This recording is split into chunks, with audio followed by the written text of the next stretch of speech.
네, 안녕하세요. 하프 모의고사 32회차 해설 강의 시작하겠습니다. 오늘 문제 좀 무난한 편이었는데 어려운 문제도 있었죠. 4번 문제 같은 경우가 조금 어려웠던 것 같고요. 자, 하나하나 보도록 하겠습니다. 문제 1번이요. 행정법의 일반 원칙에 대한 설명으로 옳지 않은 것을 물어보고 있습니다. 동그라미 1번. 비례 원칙에 의할 때 공무원이 단일회 훈령에 위반해서 요정 출입을 했다. 요정이라는 게 지금 치면 룸사롱이거든요. 공무원이 룸사롱 출입하면 안 되겠지. 근데 한 번 훈령 위반해서 출입했다는 것만으로 파면을 한 건 과도하죠. 그렇기 때문에 비례 원칙 위반입니다. 동그라미 2번이요. 행정의 자기구속의 원칙은 평등 원칙 및 신뢰 보호 원칙을 매개로 하는 거죠. 동그라미 3번 부당 결부금지 원칙은 행정 적용을 함에 있어서 실체적인 관련성이 없는 급부를 조건으로 하면 안 된다. 동그라미 4번이요. 신뢰 보호 원칙에서 행정기관의 공적인 견해 표명은요. 명시적, 묵시적, 적극적, 소극적, 자기, 부자기 불문합니다. 2번. 다음 중 행정 입법에 대한 설명으로 옳지 않은 것은 동그라미 1번이요. 행정규칙인 고시가 법령의 습관에 의해서 법령을 보충하는 사항을 정하고 있다. 그럼 우리가 이거 법령 보충적인 행정규칙이라고 부른 거죠? 그런 경우에 상위법, 근거 법령과 결합해서 대외적 구속력을 갖죠. 한편 동그라미 2번이요. 상위법령에서 세부사항 등을 시행규칙으로 즉 법규 명령 중 시행규칙으로 정하도록 위임했는데 이걸 행정규칙인 고시에서 정했다. 그럼 효력을 인정할 수가 없겠죠. 동그라미 3번이요. 상급 행정기관이 하급 행정기관에 대해서 업무 처리 지침이나 법령의 해석 작용에 관한 기준을 정하여 발한 이른바 행정규칙. 통상의 행정규칙 얘기하는 거죠. 통상의 행정규칙은 행정조직 내부에서 효력은 인정될 수 있겠지만 대외적 구속력은 인정될 수 없다. 그리고 여기서 내부적 효력이라는 것도요. 사실상 구속력에 불과합니다. 그러니까 행정규칙은요. 내부적이건 대내적이건 대외적이건 법적 구속력은 없어요. 동그라미 4번이요. 법제처장은요. 입법 예고를 하지 아니한 법령안에 대한 심사 요청을 받은 경우 행정 입법에 대해서는 법제처한테 심사를 요청하죠. 근데 법제처장이 보니까 이거를 대외적으로 국민들에게 알릴 필요가 있어. 입법 예고를 하는 게 맞다고 판단하면 입법 예고를 권고할 수도 있고 직접 예고할 수도 있고 여러분 입법 예고를 권고할 수도 있고 뒷부분에 여러분 직접 예고할 수 있다는 것까지 알아놓읍시다. 이게 뭐 자주 출제가 됐던 건 아닌데 앞으로 출제가 될 수 있을 겁니다. 그래서 해설에도 여러분 언더라인 쳐보시라고 직접 예고할 수 있다. 거기도 주목하세요. 그 다음에 문제 3번이요. 급부 행정에 대한 설명으로 옳지 않은 것은 동그라미 1번. 공용폐지가 없는 행정재산은 취득시효의 대상이 될 수 없다. 여러분 행정재산이 있고 일반재산이 있는데 행정재산에 대한 공용폐지가 이루어지면 일반재산이 되는 거죠. 일반재산은 취득시효가 가능하지만 행정재산은 취득시가 안 돼요. 왜? 행정재산은 공물이기 때문에 공적으로 사용되는 물건이기 때문에 취득시효를 인정해서 국가의 소유권을 박탈하면 안 돼요. 동그라미 2번이요. 도로법상 허가의 대상이 도로의 점용이 뭡니까? 점유에서 사용하겠다는 얘기죠. 원래 도로는 여러분 점유에서 사용하는 게 아니라 불특정 다수인인 일반 국민의 통행에 공하는 거예요. 그런데 이걸 개인적으로 유형적 고정적으로 특정한 목적을 위해 사용하겠다. 그럼 일반 사용이 아니라 특별 사용이겠죠. 그래서 도로 점용 허가는 가학상 특허입니다. 동그라미 3번. 문화재나 문화재 보호구역 지정으로 인근 주민이 문화재를 향유할 이익. 아, 우리 집 근처에 문화재가 있어서 좋아. 고궁이 있어서 좋아. 이런 건 반사적 이익에 불과하다는 얘기죠. 헷갈리시면 안 되는 게 문화재 보호구역 지정 해제를 요구할 수 있는 인근 지역 토지 소유자의 권리는 법률상 이익이죠. 계획 변경 청구권. 그거랑 헷갈리지 마세요. 동그라미 4번이요. 공유재산관리청이 행정재산의 사용수익에 대한 허가는 특허죠? 특허 혹은 이를 거부하는 행위, 거부처분, 항고소송 대상이죠. 그럼 특허를 하면 누가 문제 삼겠습니까? 기존 다른 법률상 이해관계를 가지고 있는 자가 소송을 제기할 수 있겠죠. 거부하게 되면요. 당해 신청했던 사람이 자신의 거부에 따라서 법률상 이익이 침해되었음 이유로 소송을 제기할 수가 있겠죠. 4번. 오늘 문제 중 가장 어려웠습니다. 인허가 의제에 대한 설명으로 옳지 않은 것은 동그라미 1번은요. 의제의 의제는 인정되지 않는다는 얘기거든요. 읽어볼게요. 주된 인허가에 관한 사항을 규정하고 있는 법률에서 주된 인허가를 A 인허가라고 생각해 봅시다. 주된 인허가가 있으면 다른 법률에 의한 인허가, 비인허가를 받는다고 의제한다는 규정을 두고 있대요. 그러면은 주된 인허가 A 인허가가 있으면 다른 법률에 의한 인허가, B 인허가가 있는 것으로 그치는 겁니다. 더 나아가서 다른 법률에 의한 인허가를 받았음을 전제로 하는 그 다른 법률의 모든 규정. 예컨대 B 인허가를 받은 경우에는 C 인허가를 효과가 난다. 이것까지 의제가 되는 건 아니라고요. 만약에 A 인허가가 B 인허가를 의제하고 B 인허가가 C 인허가를 의제한다. 그럼 A 인허가를 받게 되면 C 인허가까지 받는다. 그럼 뭐가 되는 겁니까? 자, 원숭이가 여러분 백두산이 되어버리는 거예요. 무슨 뜻이에요, 여러분? 어릴 때 부르던 노래 중에 원숭이 엉덩이는 빨개, 빨간 건 사과, 사과는 맛있어, 맛있는 건 바나나, 바나나는 길어, 길으면 기차, 기차는 빠르면 비행기, 비행기는 높아, 높으면 백두산 이렇게 되는 거잖아요. 그런데 어떻게 그 원숭이를 백두산이라고 하겠냐고. 그러니까 의제를 너무 무한 확장하면 이런 결과가 되거든요. 그렇기 때문에 1단계 의제로 끝나는 겁니다. 동그라미 2번이요. 주된 인허가로 의제가 되는 인허가 중 일부에 대해서만 의제되는 인허가, 이거 뭐야? 부분 인허가 의제라고 부르는 거거든요. 그런 요건을 갖춰서 협의가 완료되었다. 그 민원인의 요청이 있으면 주된 인허가를 할 수 있고, 여러분 부분 인허가 의제의 경우에는요, 협의가 완료된 부분에 대해서는 인허가가 의제가 될 수 있겠지. 첫 번째 줄에 주된 인허가로 의제되는 일부에 대해서만 의제되는 인허가라고 그랬잖아. 그러니까 이거 부분 인허가 의제란 얘기잖아요. 그러면은 협의가 완료된 부분은 부분 인허가, 그러니까 인허가 의제 효과가 발생하고 협의가 완료되지 않았으면 인허가 의제 효과가 아직은 발생하지 않고, 그 뜻이죠. 동그라미 3번이요. 동그라미 3번은 여러분, 동그라미 1번이 의제는 인정되지 않는다. 동그라미 2번은 부분 인허가 의제. 동그라미 3번은요. 인허가 의제는 절차 집중효만 있을 뿐이지 실체 집중효는 없다라는 게죠. 그래서 건축법에서 인허가 의제를 두고 있다. 인허가 의제 사항과 관련돼서 건축허가에 관할 행정청으로 창구를 단일화한다. 무슨 뜻이냐면요, 여러분. 건축허가를 받게 되면 그 농지 전용 허가까지 의제가 되거든요. 그런데 건축허가 허가권자는 기초단체장, 군수님이고요.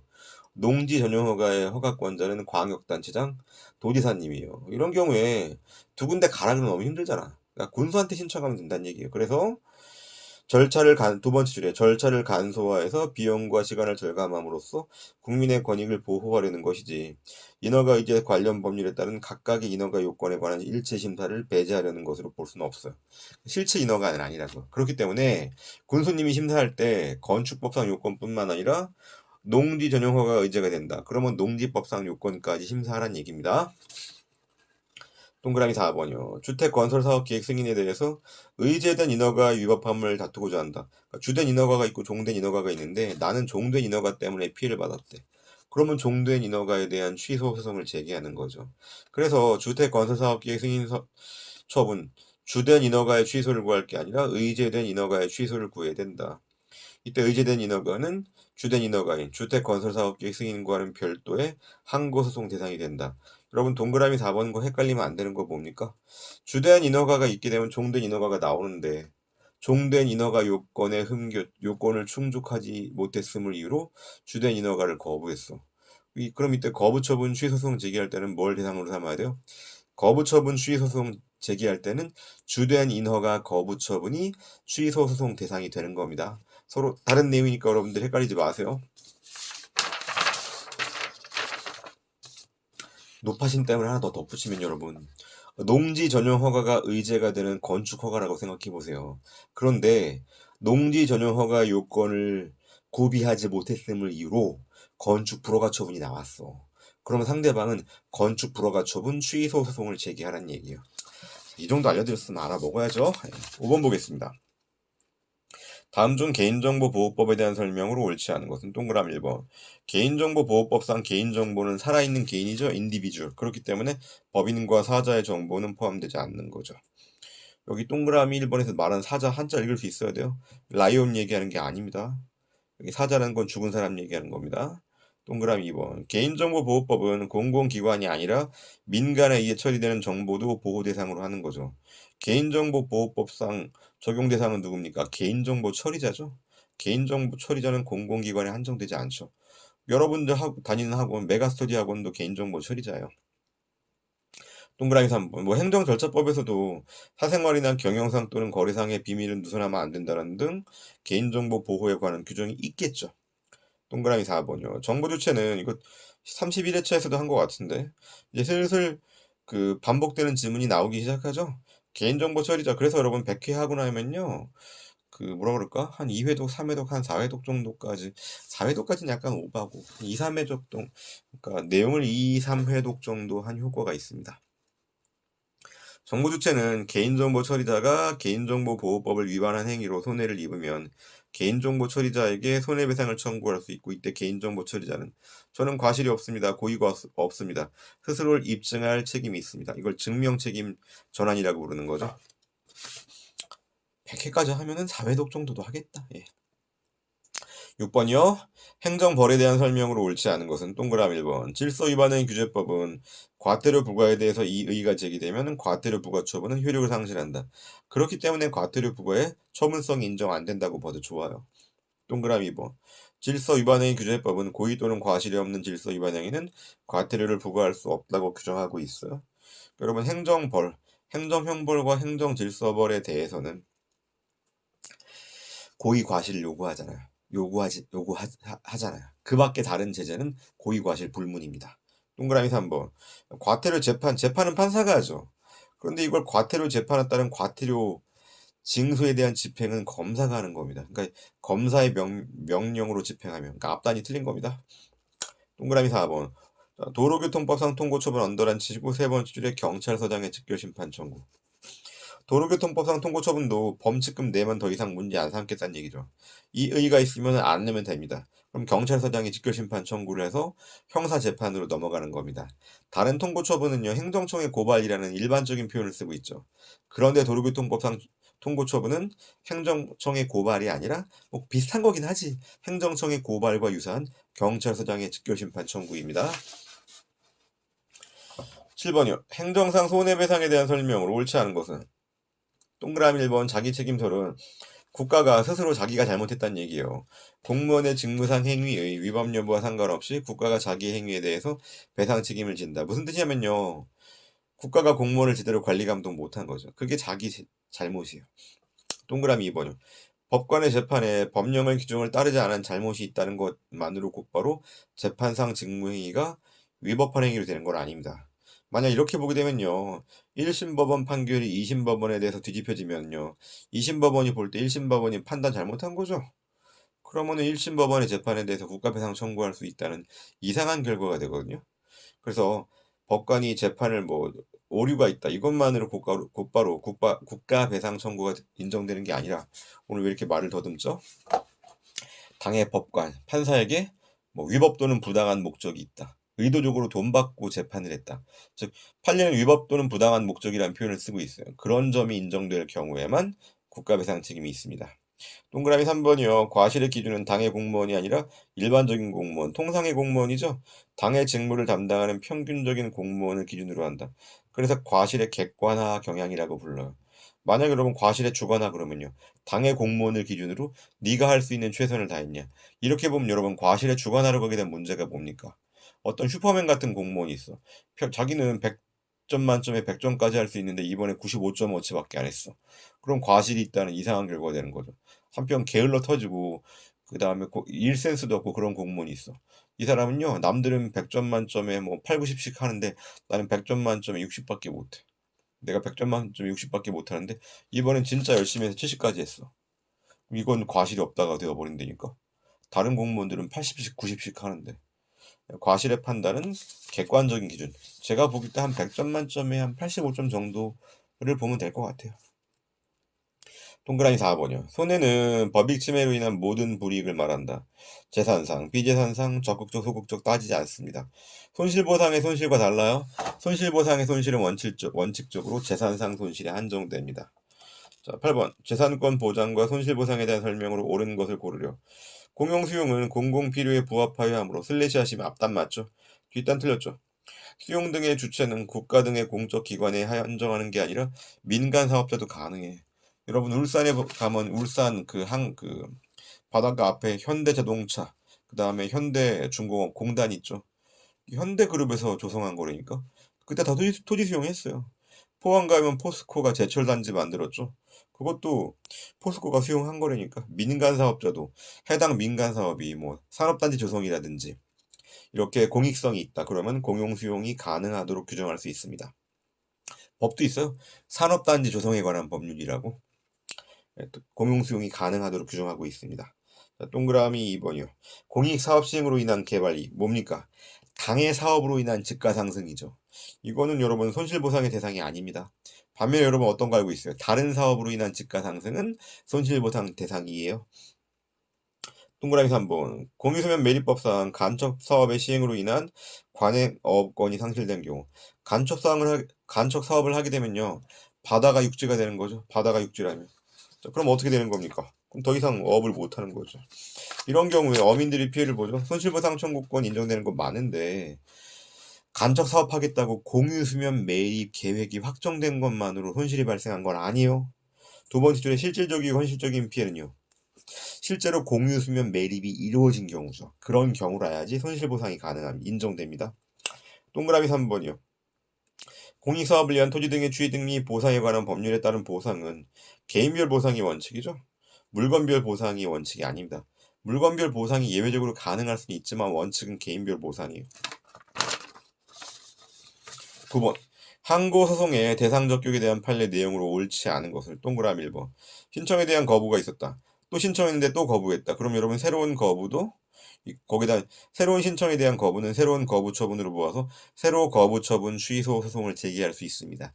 이게 뭐 때문에 뭐랑 관련이 있어요? 제소 기간과 관련이 있죠. 만약에 당초의 거부에 대해서만 소송 제기할 수 있다 그러면은 재차 신청하고 재차 거부를 받는 동안에 당초 거부 처분은 이미 제소 기간이 도과했을 수가 있어요. 동그라미 2번.